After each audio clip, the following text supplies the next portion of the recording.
Hi, on this video we'll be talking about the Zukhanye dress. So the dress is finally live. I started working on it last year and I'm so excited to be finally sharing it with you. So this dress has been a long time coming. I started working on it last year with the hopes of launching it last summer, but there were a couple of issues that I'll talk about later in the video, and I had to frog at least half of the dress and I had to finish it this year. So now it's finally live and I'm so excited to share it. So I'll talk about the construction, the yarn, and the sizes and how to style the dress.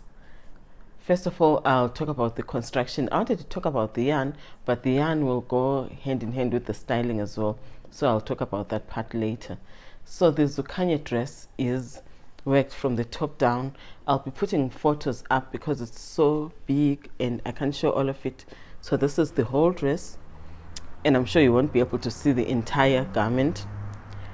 The Zukhanye dress is worked from the top down. So I made sure that the front and the back have got the same scoop neck, as you can see, so that we could minimize the amount of knitting that we need to do. I knew it was going to be a dress and it will take a while, but I just wanted to minimize the amount of knitting that we had to do, at least for the top, so we could get moving, get somewhere fast, and then when it gets much slower, you would have done quite a lot to stay motivated. So you start with the back straps and do the back neck shaping all the way down and shape the armholes as well, and the same is done for the front. So the difference is that at the front, right in the center, you've got this panel of twisted rib. So I wanted to add something that will just break up the dress instead of just keeping it a simple stockinette fabric, and it really helps to draw the eye down all the way down on the dress, and it's a very nice finish or addition to the dress. So the other interesting thing that I noticed that I did with this dress is the shaping for the body. So right when you get to the underarm, you immediately start doing the shaping. So it's A-line, it's shaped like this. And the reason why I did it that way is because all the time I didn't design dresses because I didn't want to have to shape the top and then do the waist shaping and shape the bottom. Our bodies are so different.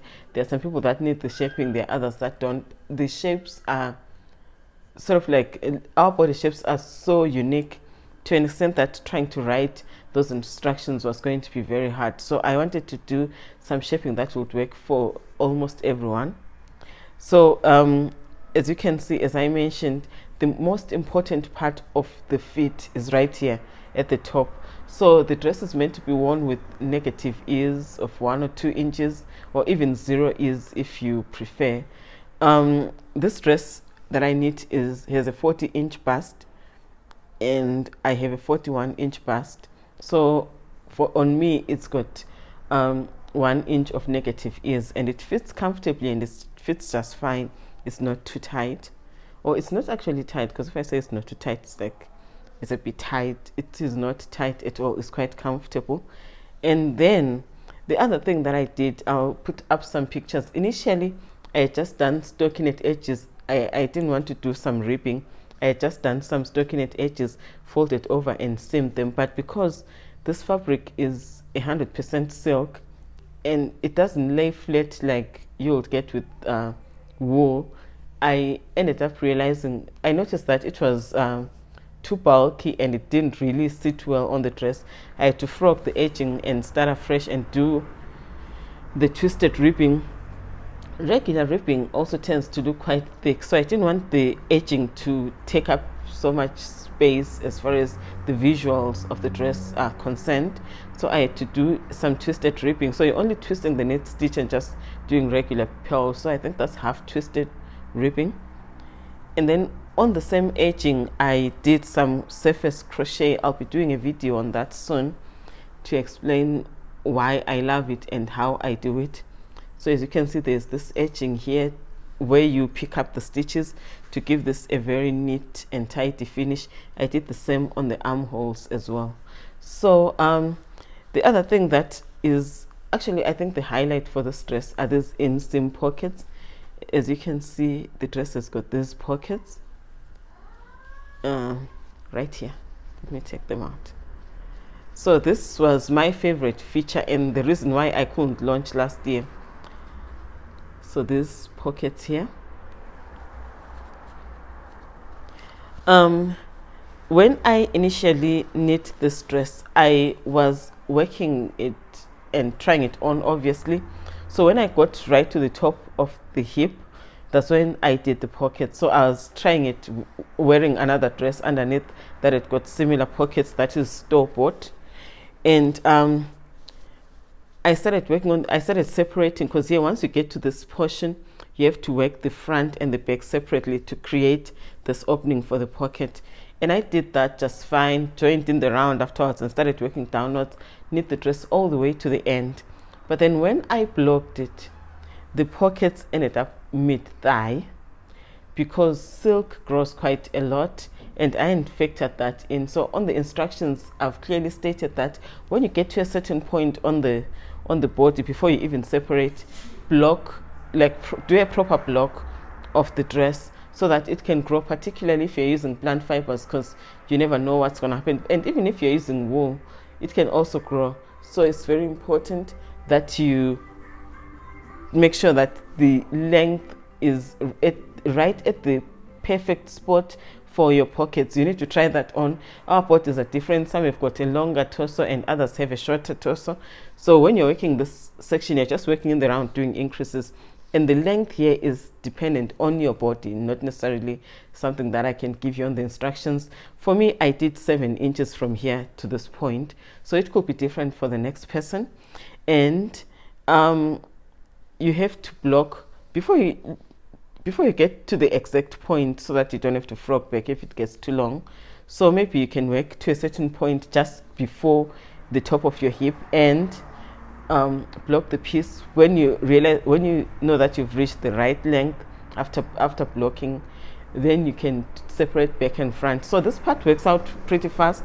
I think I did one of the back in one day, and the front I did it the following day, and it was done. So it doesn't take much time. So from the top of the dress to this point, there isn't really some crazy amount of work. It's like working a sleeveless top, really, that happens to be a bit long.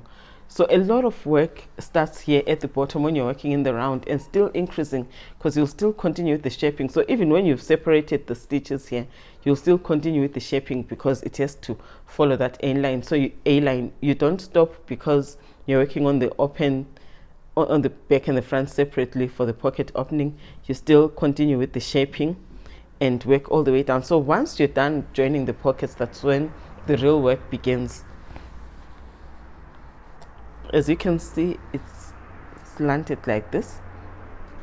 So you do all the increases and work all the way down until you reach desired length. So you may want it to be shorter. I wanted mine to at least cover the top half of the knee, and that's the length that I wanted for this dress. And then at the back, I did some short row shaping. I don't know if you'll see this quite easily, and this is optional. I did some short rows, so you'll see it's from here, and it shapes and forms this circular shape. I wanted the back to be slightly longer by at least 2 to 3 inches. I think this is about 2.75 inches on mine, because there were no short rows at the top. So I didn't want the dress to rise up at the back and end up being shorter than the front.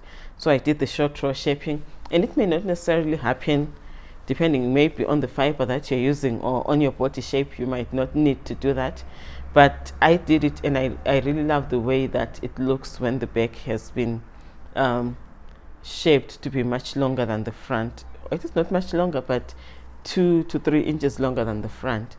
So that's the construction on the dress. I'll be putting up some pictures so you'll see what I mean. So I love this dress. It's one of my favorite knits. So the reason why I had to frog is that last time I tried to, when I noticed that the pockets were too high, were too low, I tried to fix it. And even when I was grafting here on the twisted rib, you could see clearly that there was some grafting happening. And I remember thinking, maybe I can just wear this at home and not use it anywhere else. But this is a lot of work, and this is some really beautiful yarn. I didn't want it to be like that, so I had to push it to this year, and I'm happy I did that, because it turned out very, nice. And then at the bottom I also did the stripping. I didn't want to do a folded hem again because of the weight of the fabric, so it's just this twisted ribbing at the bottom. And then what else did I want to, oh yeah, the pockets. So initially when I worked on the pockets, I felt this was kind of too thick, and then I decided to do the pockets with just a single strand of yarn, because this is worked with 2 strands of yarn held together. But then when I did the single strand, and I only did a swatch, and I tried to seam the swatch just to see how it works, and it was just too flimsy and it wasn't working out so well. So I decided to go back to my original, to stick to the plan. Fortunately, I ain't frogged the pockets, so the pockets are also knit double. And I think with the more washes that I do, they are going to lie even flatter, because with just 2 washes, because I once washed this and I had to wash it again now when I had finished the dress, it's no longer feeling too bulky. So that's the thing that I thought was going to be a challenge. So yeah, that's all about the construction of the dress. It's worked from the top down, and the length is easily adjustable to what you want and what works for you. You can make it super long, you can make it a maxi dress, that'll still be perfect. So the dress is sized from 28 inches or 71 centimeters to 60 inches, which is 152 centimeters. So it fits a wide range of sizes, and it's worked in 4-inch increments. So there's 28, 32, 36, 40, 44, 48, 52, 56, and 60. So it's got 9 sizes. And I think there's something for everyone, because even if you've got a 62-inch bust, you can still work the 60-inch dress and it will work just fine on you. So it's ideal for a lot of sizes and size ranges. And then the next thing that I'll talk about now is the yarn. So that's the most interesting part, I think. So I used Pearl Soho cattail silk, and it's 100% Japanese silk. This yarn was sponsored, and as I've mentioned in all my videos, all the Pearl Soho yarn that I use is sponsored. So this is 100% Japanese silk. It's not the shiny type of silk I think you noticed with the dress. Let me hold this closer. It's kind of got some slabby bits on it, and it's dry. So when you're knitting with the yarn, it kind of feels like very dry. It's like you're knitting with grass or straw or something. It feels dry, but it's not uncomfortable. So I know some people don't like knitting with anything other than wool. I'm really fine with any yarn. I knit with linen, silk, cotton, anything really. I can work with it. So the color I'm working with is pale rose, and this yarn has got a lot of yardage. The yarn is about 618 yards, and I think it's close to 550 meters. I just broke a little bit into the 7th skein, and that could have been avoided because the length was already fine, but I just wanted to make it slightly longer. So my dress weighs about 612 grams. So that means I used 6 skeins, and on the 7th one I used just 12 grams of the yarn. It's knit with the yarn held double, and this is fingering weight yarn, and I was using 4mm needles on this dress. So initially I tried to swatch with 4.5, but the fabric was too